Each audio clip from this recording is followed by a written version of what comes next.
Well, good Monday morning, friends. Mark Holmes here, of course, with my buddy Cowboy Joe Boo, as well as Joe Bear in the house. And as always, I want to say thank you all for watching, commenting, subscribing, and being part of the Joe Boo Sports Report. Without you guys, as well as you ladies, you know that this literally does not work. So let's get open for business here, and let's wake up those football gods. Man, oh man, oh man, oh man, oh man. What a difference a week makes. Last week, Monday, the Cowboys were killed. The Cowboys were killed. They dissected the preseason game and told us how bad we were, how inept we were, still having 17 penalties. Mike McCarthy basically needs to be tarred and feathered and run out of town. Call Sean Payton. Tyler Smith, he needs to be benched and sat down. Even though he's the number one pick and all that stuff, you got to make an example out of that guy. That the Cowboys were so inept, even though they didn't play any of the starters, that it wasn't Dak out there or Zeke or, Zach Martin or Tyron Smith. It was all young guys that were playing. Some for the first time. No, that didn't matter. That didn't matter. They went literally, balls deep in killing the Cowboys last week. And it's kind of funny because that's kind of what they do. Think back to when the offseason happened. Of course, we lost in the playoffs to, the 49ers and Jimmy Garoppolo, and they tell us how bad we are, that, we lost to Jimmy G, first round of the playoffs, and they killed us, but they didn't do the same thing with Aaron Rodgers, who had a bye week and lost to Jimmy Garoppolo, who only threw 109 yards. They don't talk about that. They don't. And then, of course, they focused in on us losing Lyle Collins and Connor Williams and Amari Cooper, and, losing all those guys, and, of course, not putting people in free agency. They've gone through and said that, maybe we're only the third best team in our division, that we stink, that we can't beat anybody but people in our division, and that we're just a bad organization. The Cowboys don't care about winning. They really pounded us down that we were dirt, that we need to blow everything up. Zeke Elliott's done. Tony Pollard needs more carries. They screwed up because we didn't go out for older free agents, right? But I told you by the time training camp would get here, they were going to say the Cowboys, they're a Super Bowl team, and anything short of that, boom. So enter the preseason game. Again, we talking about a practice game, not a real game, practice game. We're talking about the Cowboys. Some teams, Carson Wentz has played some for Washington. Hurts played some last week, for the Eagles. We're not playing any of our starters. We're not. We're trying to get some work in for the young guys and determine who's going to get cut, right? Okay. So having the Cowboys now playing a great preseason game and understanding that the Cowboys' last 4 playoff teams have only won 1 preseason game. We don't win preseason games. It's the Cowboys thing. We just don't. Okay, be that as it may. So the Cowboys go in, don't do very well. First game. They focused on every aspect. They killed it. So I figured today, since they got Turpin, oh my God, they got a dynamic kick returner. Defense played really good. Right? Shut him down. Stop the run. Tristan Hill, Tristan Hill, highest rated Cowboy defender. Turn the narrative around. Maybe they found a guy finally that's going to be a great pass rusher, right? Okay. Cowboys running game, running real good. So we had positives, only 8 penalties. So you figured that they would say, hey, maybe the Cowboys are a little bit better. Here were some good things that were about it, right? Oh, no, friends. I go to NFL AM or Good Morning NFL or whatever on there. I look at their YouTube video, and the video is the most pressure on Dak Prescott in the NFL. Nothing about the game. Not the game. Dak Prescott. So I go over here to ESPN, Get Up, and they start talking about Dak Prescott, and the Cowboys, that they're, Super Bowl contenders, but they don't talk about actually the game. You killed us when we look bad, but you won't say anything good about us when we do something good. But this is where it really gets to be funny, because you can't say that we are terrible and ass and say that we're a Super Bowl contender at the same time. Both of those things can't be true. Either your team stinks and you need to start over. You got Zeke Elliott's done, and Michael Gallup's injured, and Dak is not really that good of a quarterback, and you go through, and the offensive line is shaky. Tyron Smith needs to be. You can't go through and say you don't have any receivers, your running backs are old, your quarterback is average, your offensive line is crap, and say you're a Super Bowl contender. It doesn't fit. But I want to play this because the lady in here goes through with this whole diatribe, and I'm kind of like, you are talking out of both sides of your neck. You literally are. Let's listen to the tape. Out of the Cowboys. I hope Dak is having his best training camp ever. I hope Dak has showed up in the best shape of his life. I hope Dak has returned with a chip on his shoulder. Because I don't understand how this could be the best season. Michael Gallup just started practicing for the first time since January. James Washington is sidelined. People don't even want Zeke to get as many carries. They want Tony Pollard. There's no Amari Cooper. There's no Cedric Wilson. This is a Cowboys team, earlier in the year I thought, well, this is the team that's the favorite in the division because they have the best quarterback. But as the weeks and months have gone on, you're just looking for reasons to be optimistic about the Cowboys, and you're not really finding a lot of them outside of the quarterback. It is a huge position. It is the position. But I hope that Stephen Jones knows something that the rest of us don't because he's there. Because when you look at it realistically, this can't be the best season that he's set up to have the best season.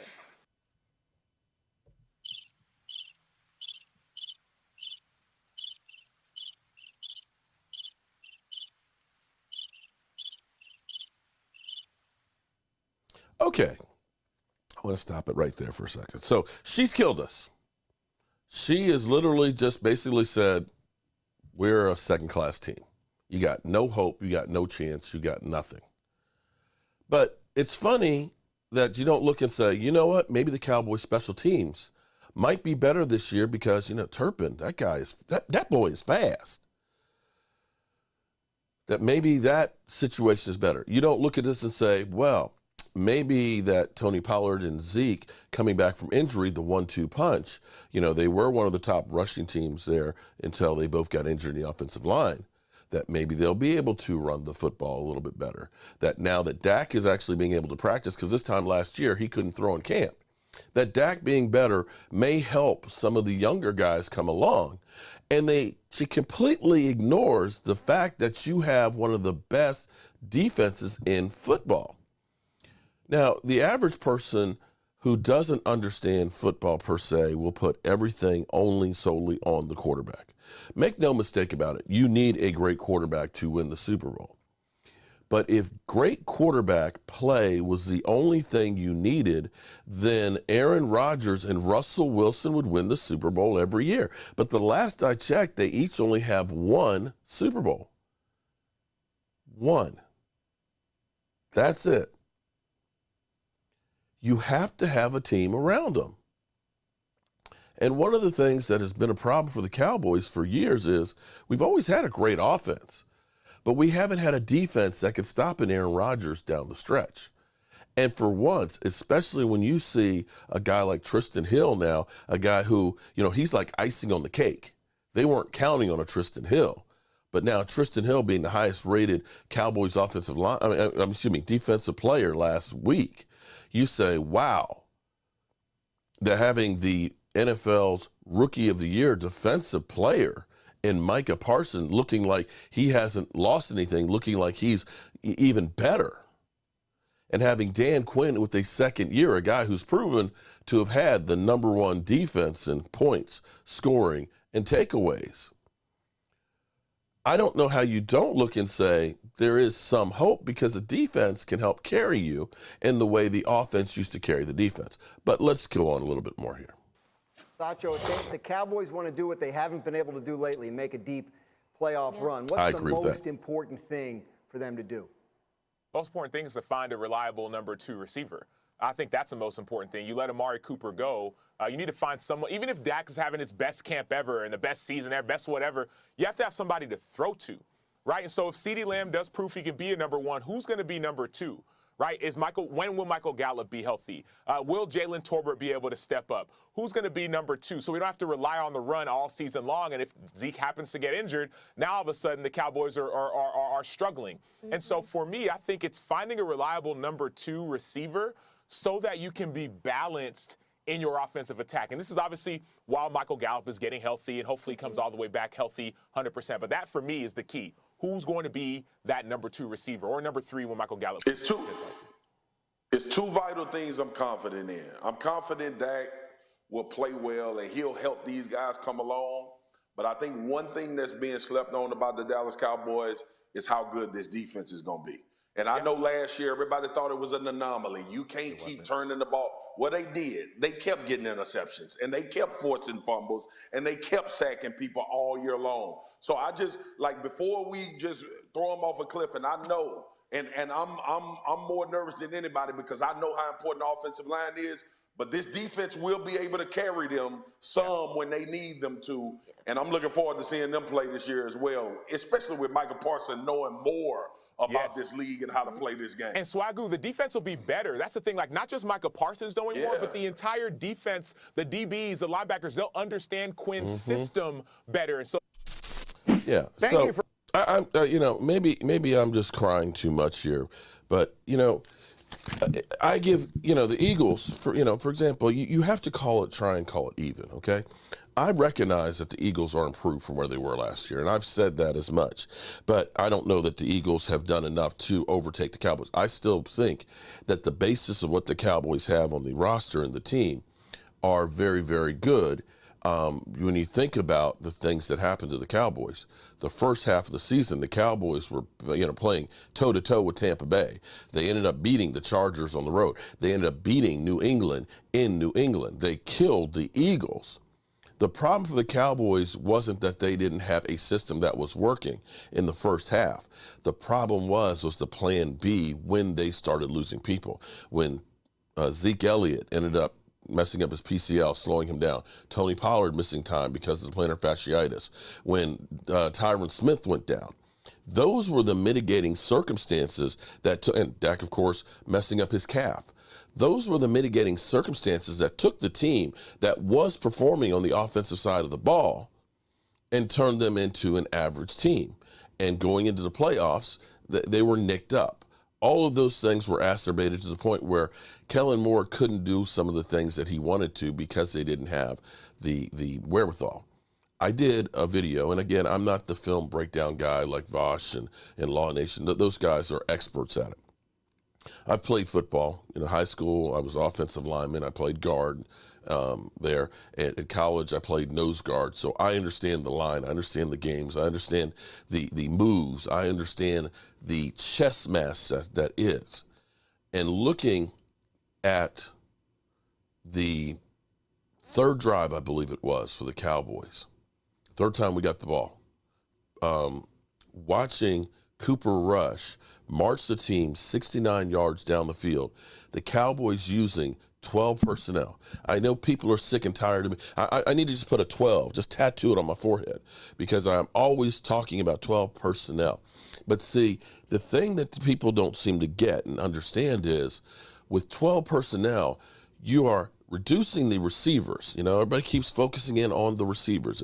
And a lot of times the teams with the best wide receivers aren't necessarily the ones that are winning the Super Bowls.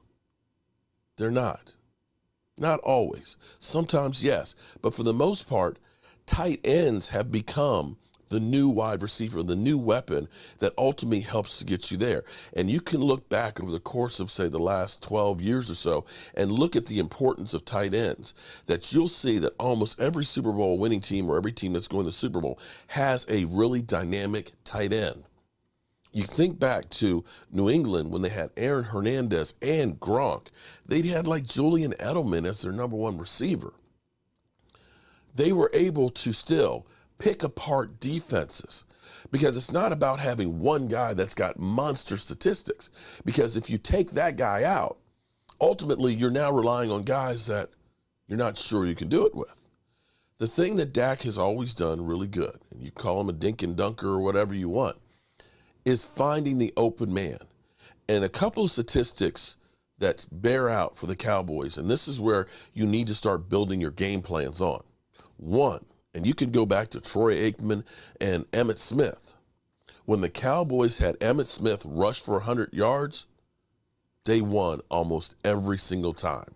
When they didn't, and even with the Hall of Fame quarterback Troy Aikman, they lost. Dak haters, suck on that. Suck on that. Troy Aikman needed a running game, even having Michael Irvin and Jay Novacek and Alvin Harper. He still needed a running game with a great defense to succeed. You think I'm lying? Look after they won the Super Bowl and Emmitt Smith didn't play the first 2 games. We were ass without the running game. The second thing is when Dak Prescott hits 5 different guys, receivers, almost every time, we win games. And that is about getting the ball in different places so it's not one thing to stop. In that 12 personnel drive, and you can watch, it's about 20 minutes. I kind of go through there and I tell you about the formations. And this is where you actually look and say, they were creative. Every time they came out in almost a different look with 12 personnel. Tight end on each side. 2 tight ends on one side. 2 tight ends, the wide receivers in tight. So 2 tight ends here, 2 wide receivers tight. Tight formations. It wasn't all about running. They set up the pass with the run. They would get people to influence. They get the linebackers driving in the safety, and then they would sneak Jalen Tolbert across the green to be wide open. And when you have guys that are healthy, and when you use a offense that's like that, it's hard to stop. Because if you put 8 men in the box, okay. We got 5 offensive linemen, and we've got 2 tight ends to help block. All we need is the running back to beat one guy, basically. You want to stick in nickel coverage? We'll run. You want to stay in a heavy package? We'll take one-on-one with CeeDee Lamb out there. Or we'll shift out of it. We'll put Tony Pollard in the slot, empty backfield. We'll take the tight ends, make them wide. And now you've got 8 men in the box, and I got 5 wideouts. You can be creative, and you can manufacture that offense to be able to do what you want. And one other thing here. I want you to understand one other thing, too. We get a fantasy football mentality because we're always thinking about, the statistics, how many yards, how many touchdowns, and things like that. Fantasy football is just that. It's just a fantasy. Winning games isn't necessarily pretty. It's not necessarily a lot of statistics. You don't want Dak Prescott to be, the number 1 fantasy quarterback and having to throw 3 or 4 touchdowns a game. You want the team to be balanced. And if you look at the Dallas Cowboys, statistically, the best season that Tony Romo ever had was 2014. And it was about 1,200 yards off of his team record of 4,903 yards. But it was the most touchdown passes he threw in a season, 36, with only 9 interceptions. More efficient and balanced offense. Running the football and passing it. That's how you win football. And it's funny that people who are experts, people who do this for a living, don't seem to understand that. That's where it kind of mystifies me. It's kind of like, really? Or is it just that it's not really about educating and understanding the game more as it is than getting a click? All right, good people, don't forget tonight, 9 o'clock Eastern, we have our regular live stream where, of course, we get live. Tomorrow night, we'll have League One draft. I'll get back with Roz to find out. I think it's at 8 o'clock or 8:30. I'll get back to you guys on that, but we'll definitely be doing that as well. And I will be doing some more film breakdown and things for you guys and show you at least what, in my mind, things that the Cowboys are actually doing right, because they ain't doing it on the networks. But you know how we roll. It's time to get out of here. Mark Holmes here, and as always, I want to thank you all for watching, commenting, subscribing, and being part of the Joe Boo Sports Report.